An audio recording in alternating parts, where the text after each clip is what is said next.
Welcome to this explainer. Okay, today we're breaking down a story that basically takes the classic zero to hero trope, throws it into a blender, and just completely mixes it with high-stakes supernatural combat. We are tracking the absolutely chaotic, deadly journey of an underdog violently forced into a divine tournament. So get ready, because the pacing on this one is just relentless. So what actually happens when an ordinary outcast becomes the judge of a deadly divine tournament? Well, we kick things off with our main character Wu Jin. And look, he's your classic spineless, bullied high school loser. The guy has zero confidence, gets shoved around constantly, and honestly, he just wants to survive high school and be left alone. But his life is about to turn violently upside down when this mysterious invisible cat girl named Nina literally crashes right into his bedroom. Yeah, from that exact moment, his peaceful outcast days are officially over.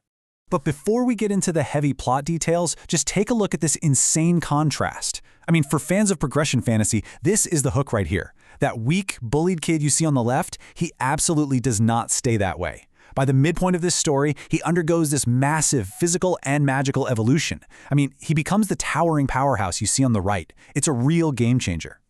All right, moving right into part one, the fall and the contract. So how exactly does he get that crazy power? Well, it starts with a literal leap of faith. When that mysterious cat Nana is thrown out of a fourth-story window, Wu Jin completely forgets his own safety and just dives right after her. Mid-air, literally plummeting toward the concrete, this magatama stone suddenly activates. A celestial entity halts time itself and offers him a roll. He accepts it, hits the ground, and somehow wakes up without a single scratch. But, as you might guess, that survival comes at a massive cost. And the immediate pressure our protagonist is under is, frankly, terrifying. The number 100. This isn't just some game, it is a literal ticking clock. From the second he hits the pavement, Wu Jin has exactly 100 days to survive this absolute nightmare. So it's absolutely crucial we understand the rules of this Zodiac game, because they are brutal. Wu Jin is appointed as the judge. His job?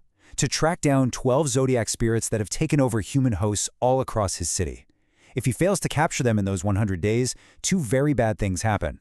One, the spirits will completely devour the souls of their human hosts forever. And two, Wu Jin himself will die. Oh, and to capture and sustain them, he basically has to act as a living battery, transferring his own divine energy to these spirits through physical touch. Wild, right? Okay, that brings us to part two, First Blood, the rabbit and the snake.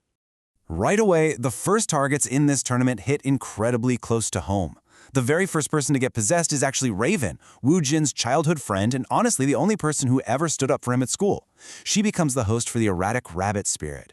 Suddenly, she's out here leaping across rooftops with this terrifying agility, her eyes glowing red as the spirit just fights to completely erase her consciousness.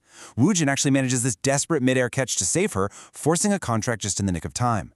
But wow, they barely have time to breathe. Because immediately after, boom, we get a massive plot twist. Wu Jin goes to the infirmary because he's feeling totally sick from the energy drain, only to discover that the school nurse is actually the corrupted snake spirit. No way, right? She drops her disguise, reveals this terrifying giant snake tail, and just launches a brutal wall-smashing ambush right against Wu Jin, Raven, and Nena. Now, you might be wondering, why is the school nurse attacking the newly appointed judge and the rabbit? Well, it all comes down to divine energy. Think of this as the vital life force of the gods.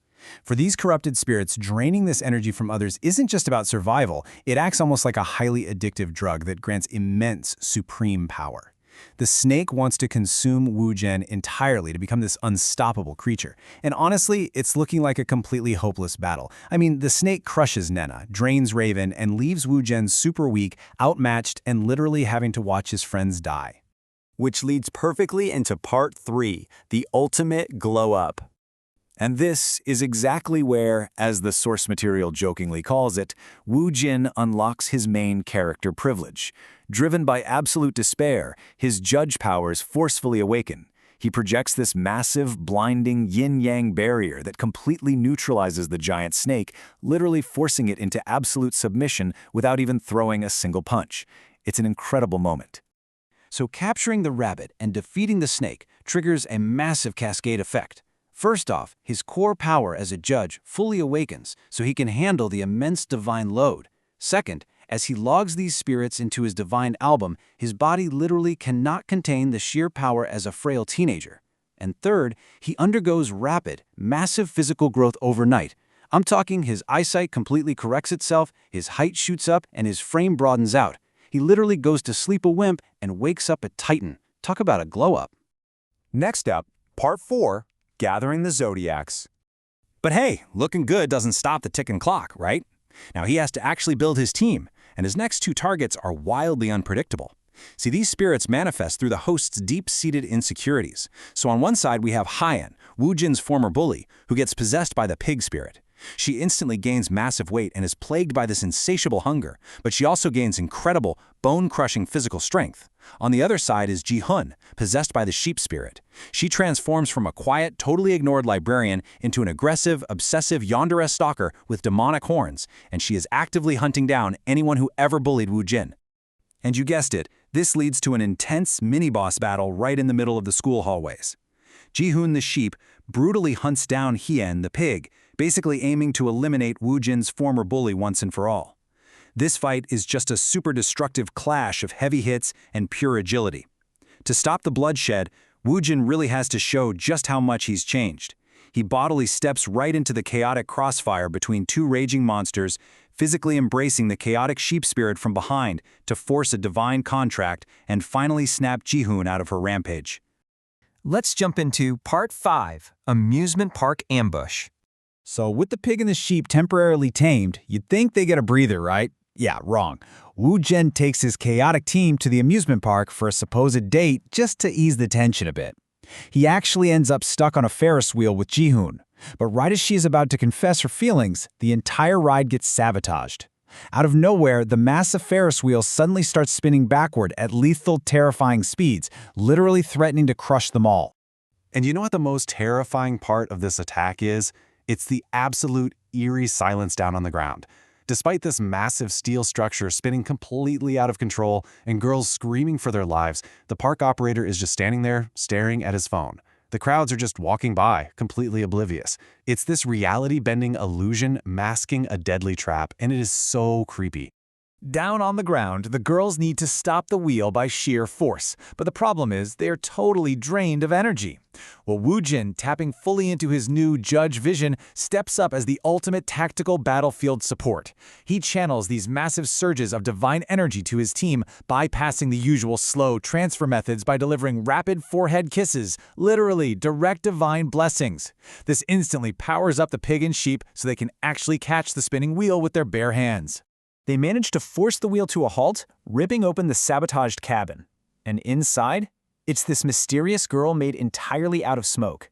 But right before they can even strike, she just smiles, dissolves into thin air, and in a completely chilling twist, takes the entire population of the amusement park with her in a blink. Just gone. Which leaves us with this final, really provocative thought. An enemy with power far beyond anything we've seen so far just kidnapped a massive crowd in broad daylight. So who is the girl in the smoke? With his 100-day timer constantly ticking down, can Woojin master his new abilities fast enough to assemble the remaining zodiacs? Or will this new enemy just end the game before it truly even begins? That is the ticking clock. Thanks so much for joining me for this explainer, and I will definitely see you next time as the Zodiac game continues.